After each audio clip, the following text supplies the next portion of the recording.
A profissão de pintor em altura pode ser trocada por algum robô, por algum drone? Tecnologia que está indo, inteligência artificial e drones.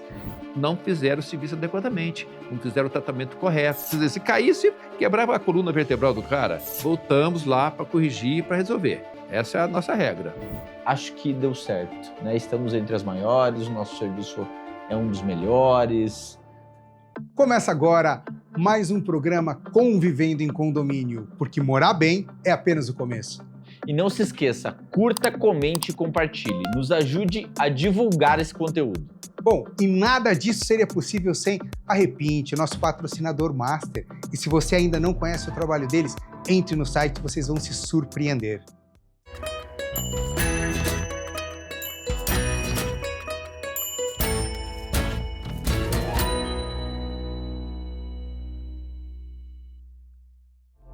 Pessoal, esse é o bloco 2 da nossa entrevista com o Paulo Ramalho.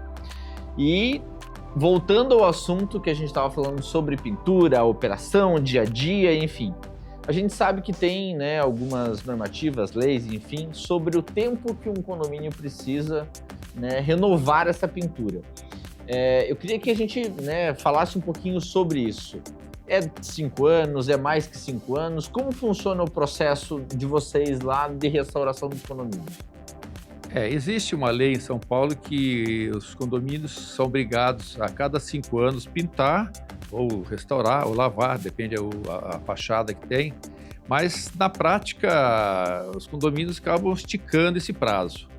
E diria que, no caso de obras que tenham sido pintadas, tratadas pela Repiinte, esse prolongamento, sei lá, do tempo é muito maior ainda, porque na média a pintura feita pela Repiinte dura mais que dos concorrentes.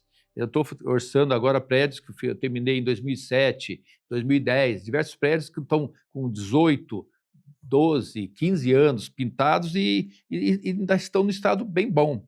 Eu digo que a nossa pintura, a pintura Repiinte, ao longo do tempo, é a pintura mais barata. Porque se eu faço uma pintura que dura 10 anos, vamos falar hipoteticamente, custou 500 mil, então ela vai durar 50 mil, custar 50 mil por ano. Se vem um concorrente, a pintura dele só durar 5 anos, a pintura dele vai custar 100 mil reais por ano. Então, ao longo do tempo, a pintura da Repiinte é a mais barata e nós podemos comprovar isso.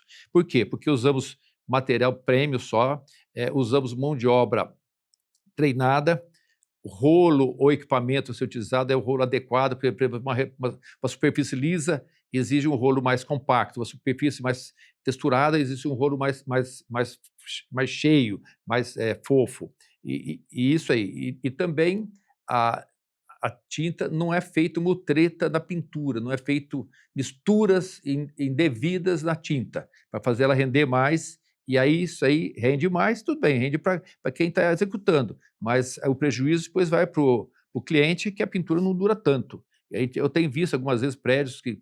vou usar um exemplo típico, o prédio onde eu fui síndico a primeira vez, onde comecei esse negócio, já pintei ele por 3 vezes. Na 4ª vez, eu perdi um concorrente, acho que de Campinas, se não me engano. Pintaram, era um pouquinho mais barato que meu orçamento, pintaram. Só que menos de 3 anos depois, a síndica está chamando a Repiinte, não está chamando, como chamou, e já fechou o contrato conosco, para repintar, quer dizer, com menos de 3 anos. Por quê? Não fizeram o serviço adequadamente, não fizeram o tratamento correto. Você tem diversos procedimentos que têm que ser seguidos para que a pintura dure. E eles não fizeram isso. Então, o prédio está descascando, está feio, está escuro, não tiraram os fungos que estavam na superfície. Então, menos de 3 anos. Quer dizer, então, tem que ser bem feito. Tá? Esse é um caso. Seu Paulo, deixa eu pedir, se o senhor puder explicar um pouquinho para quem está assistindo, lembrando que você tem aí pessoas do Brasil inteiro e a maioria não é da área, né?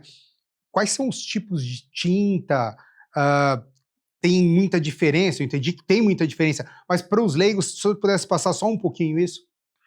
Você tem tinta, você começa a ter tinta econômica, standard, premium, e tem até algumas super premium, que é umas tintas mais, principalmente para usar na área litorânea, que ela tem que ter um maior teor de fungicida, de algicida, mas basicamente em São Paulo e na maioria dos casos você tem que usar uma tinta premium, não vem com essa de econômica, standard. Tinta econômica standard você até pode usar, mas você tem que usar no lugar adequado, ou seja, em garagens. Garagens você tem que ter a cobertura que é importante, deixar ela bem branquinha. A resistência dela às intempéries tal, não é importante, porque não chove lá dentro. Tá? Então, pintura externa tem que ter uma tinta premium. Tá? Em alguns casos mais específicos, se for uma área litorânea, talvez uma tinta mais emborrachada, ou uma tinta que chama Super Paint de um dos fabricantes aí da linha comercial. Então, você tem que usar a tinta correta para o ambiente que exige determinada tinta. Repetindo, litoral precisa de uma tinta diferente, super premium. Aqui, uma tinta premium já atende muito bem ao que ela se destina para uma boa durabilidade da pintura. Perfeito. A gente ainda continuando nesse assunto, né, de materiais e dia a dia de vocês, a gente falou no outro bloco sobre a questão do ISO, né? Entendo que vocês têm um controle muito grande sobre os EPIs que os colaboradores de vocês também usam. Porque a gente acaba vendo no dia a dia que tem algumas empresas que passam orçamentos mais baratos também, mas não tem, né, os colaboradores não usam EPIs corretos, obviamente vai ficar mais barato. Como um que usa uma tinta de má qualidade também vai ficar mais barato. Vai. Os EPIs o cara tem obrigado, ele tem que usar um cinto de segurança, trava-queda adequado, tá? Capacete, tem capacete próprio também, não é um capacete qualquer. Hoje tem que usar um capacete que é homologado, luvas, óculos de proteção. O problema é que algumas vezes o óculos até o pessoal nem usa, mas tem que usar. Tá? E muitas vezes o cara acaba dispensando. Então, você tem que usar todos os equipamentos e todos eles têm um CA, que é o certificado de aprovação, onde garante que aquele equipamento é adequado.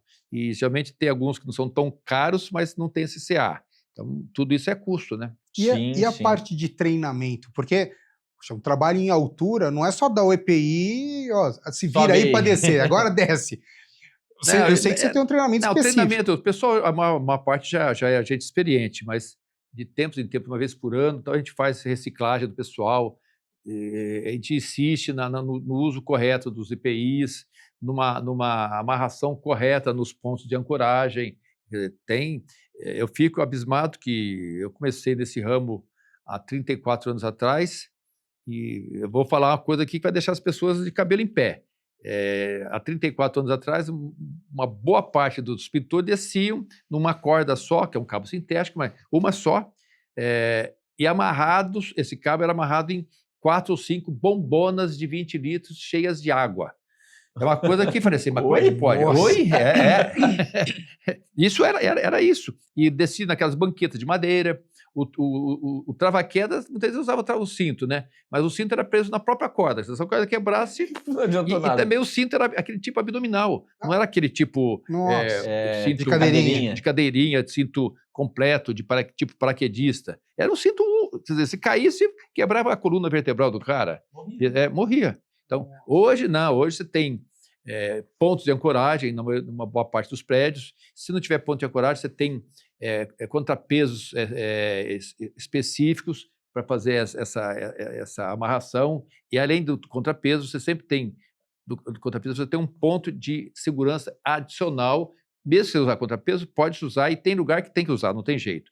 Então, você pega a corda e coloca num outro ponto além, caso o contrapeso dê algum problema. Nunca aconteceu. Em 34 anos, eu nunca vi acontecer que o contrapeso subir. Tá? E a gente fala assim, o pessoal fala, pô, mas só esses 3, 4 pezinhos aí? O peso pesa 25, 26 quilos. Eu cheguei a fazer teste prático, eu estava num prédio há uns 4 anos atrás, e eu peguei um peso só, coloquei a corda, lá tinha uma mureta, tinha um muro de 1,5 metro de altura, 2 metros, coloquei, amarrei só num contrapeso, coloquei a corda e me pendurei nela, tá? Eu não estava no alto, estava assim, mas levantei, simplesmente o peso não sobe, um peso só. A gente usa 3 ou 4 no mínimo, tá? Então tem que ter segurança também. Caramba. Bom, E aí eu queria saber um pouquinho da parte da evolução tecnológica que está acontecendo nesse meio. Ah, a gente vê aí tantas evoluções aí, você pega tecnologia que está indo, inteligência artificial e drones. O que o senhor está vendo de melhoria e de novidade em tecnologia para a parte de pintura e de restauração? Não, a parte, você falou em drone. Drone é importante para você, ao fazer a medição do prédio, você verificar se não tem nada muito irregular. Durante a execução também o drone pode ser usado e é usado. E outra coisa que a gente temos usado, já usamos há alguns anos, é uma pintura mecanizada, é uma pintura com airless. São máquinas que você pinta sem ar, tá? Lógico, tem que ter condições específicas, não pode ser dias de muito vento, não são todas as fachadas do prédio que você pode usar o airless. Você pegar uma área, por exemplo, espelho da sacada. Não, você não vai usar porque a maior parte da sacada são envidraçadas. Então, você pode sujar um pouco o vidro. Então, você tem que usar áreas mais específicas, mas isso aí dá um acabamento bem perfeito, é um serviço mais rápido, tá? E não tem detrimento da pintura, não. A pintura fica excelente. Então, a pintura airless, a Repiint é uma das pioneiras nesse caso e uma das que continua usando esse equipamento. E funciona muito bem, graças a Deus. E evita aqueles remonte de pintura, tá? Quando o prédio é um prédio, uma textura projetada, por exemplo, é difícil você evitar aquele remonte e parece aquelas faixas no prédio. Então, você usa o airless, evita esse problema. A minha outra pergunta é, eu vi aí em alguns lugares, com a tecnologia, algumas das profissões são alteradas. O senhor prevê que no futuro a profissão de pintor em altura pode ser trocada por algum robô, por algum drone, mas, obviamente, surgiria a profissão do piloto deste equipamento. Eu não estou dizendo que vai acabar um... Não, se pôs alguém, tem que estar aqui pilotando. Eu não vejo isso aí, essa substituição do pintor mesmo, não. Existe hoje já drones, assim, bem operados para fazer lavagem de fachadas. Já existe. E já existe. Não é muito barato, não, mas tem áreas que você não tem como descer muitas vezes. Então, você usa esse drone, tá? Nós não temos isso ainda não, mas eu conheço quem faz. Se eu precisar em alguma coisa, eu sei quem contratar.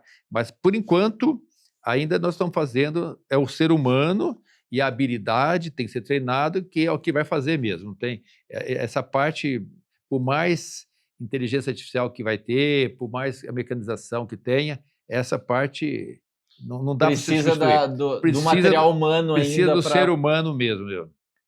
E aí a gente falando sobre a Repiint ainda, São Paulo, quando foi o momento e se houve esse momento, né, desse estalo de falar, acho que deu certo, né? Estamos entre as maiores, o nosso serviço é um dos melhores, né? Teve esse ponto de inflexão aí dentro da história da Repiint, onde você falou, acho que agora deu certo.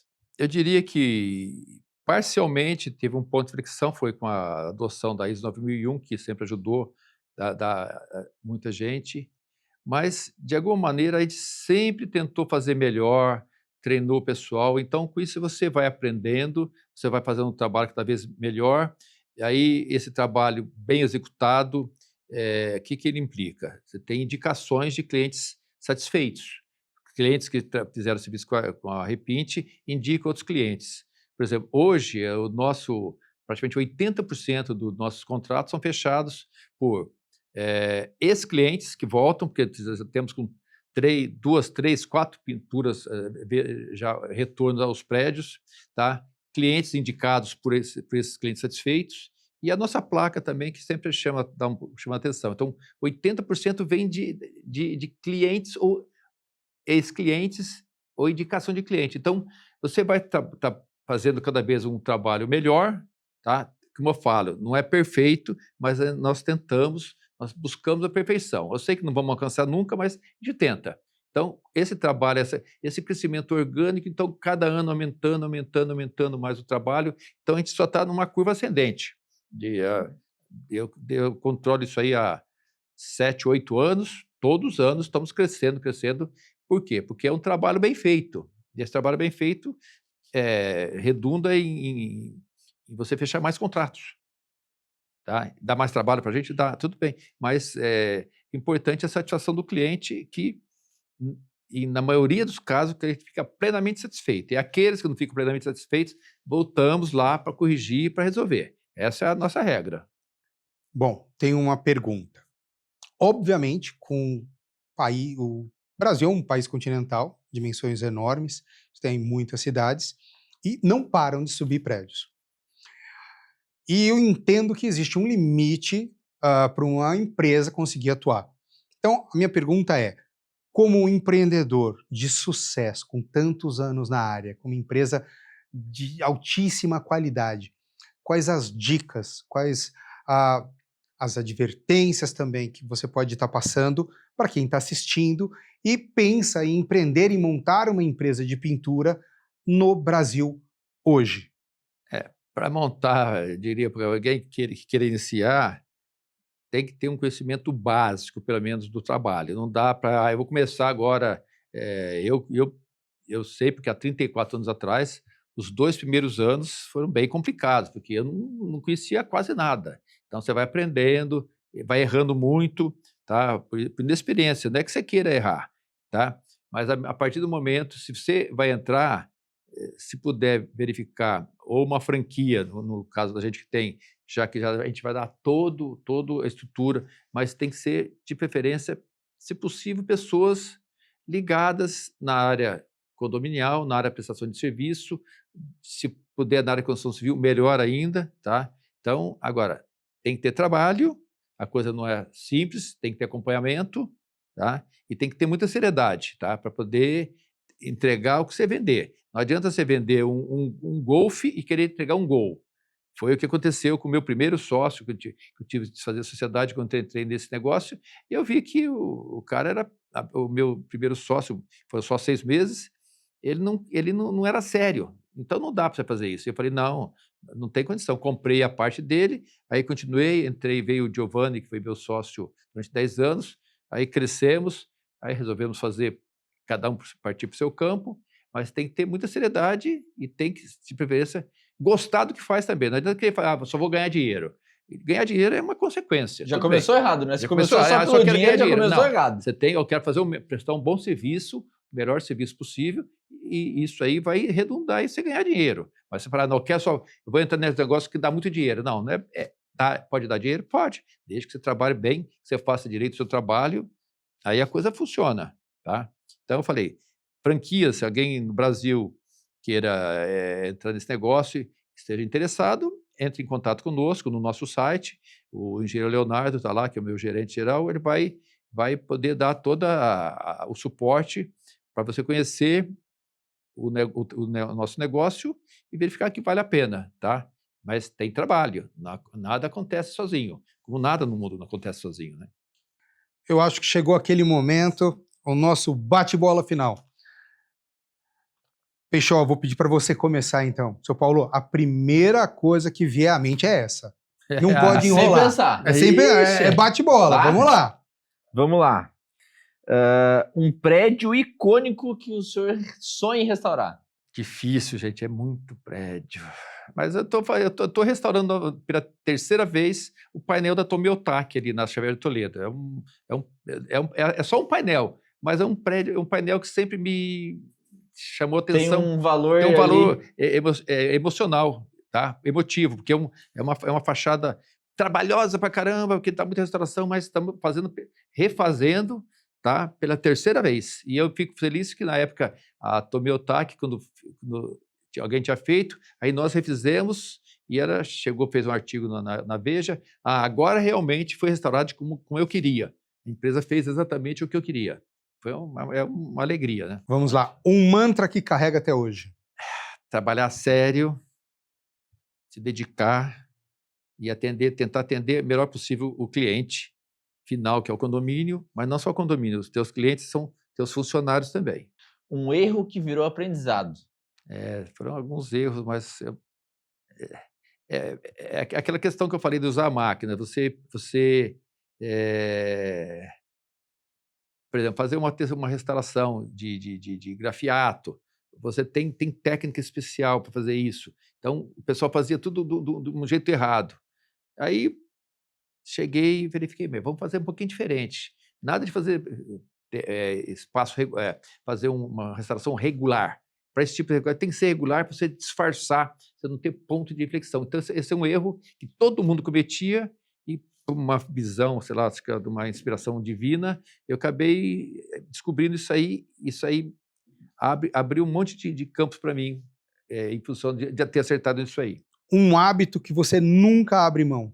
Dentro do trabalho, ou não, se for pessoalmente... Hábito seu. É um hábito meu, eu leio a Bíblia todo dia e tento usar se possível, os ensinamentos de Deus no meu dia a dia e fazer, no que eu sou abençoado, tentar abençoar outras pessoas e fazer o melhor possível. É acreditar em Deus e saber que Ele dirige minha vida e meu trabalho, porque não fosse por Ele, não faria nada nessa terra. Perfeito.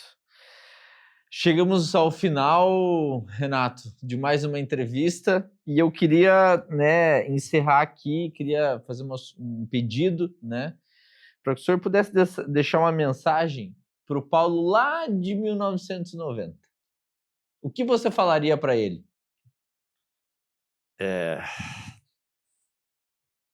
Contrate as melhores pessoas possíveis, tenta melhorar, tenta fazer o melhor possível. Não dá para ter muito atalho, tem que fazer a coisa correta e às vezes que tentei fazer algum atalho, eu entrei pelo cano, como todo mundo vai entrar também. Então, faça a coisa certa da primeira vez. Não tenta fazer subterfúgio aqui e ali, porque isso vai dar errado. Faça direitinho, o melhor possível, porque o cliente é rei e é soberano. Pessoal, infelizmente chegamos ao final de mais um programa. Tiago, e para quem não assistiu o primeiro bloco, quando saiu? Vamos lá, o nosso primeiro bloco sai toda quarta-feira ao meio-dia e o segundo bloco sai toda sexta-feira ao meio-dia. Pessoal, e para você que ainda não nos segue, não se esqueça, curta, comente e compartilhe. Nos ajude a divulgar essa informação que é feita com tanto carinho para vocês.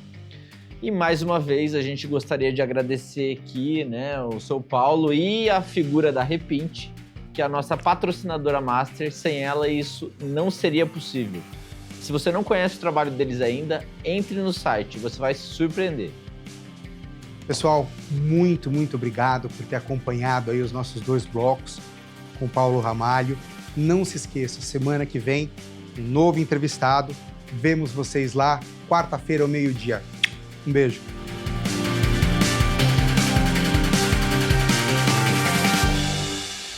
Conde TV. Informação de qualidade e credibilidade é aqui.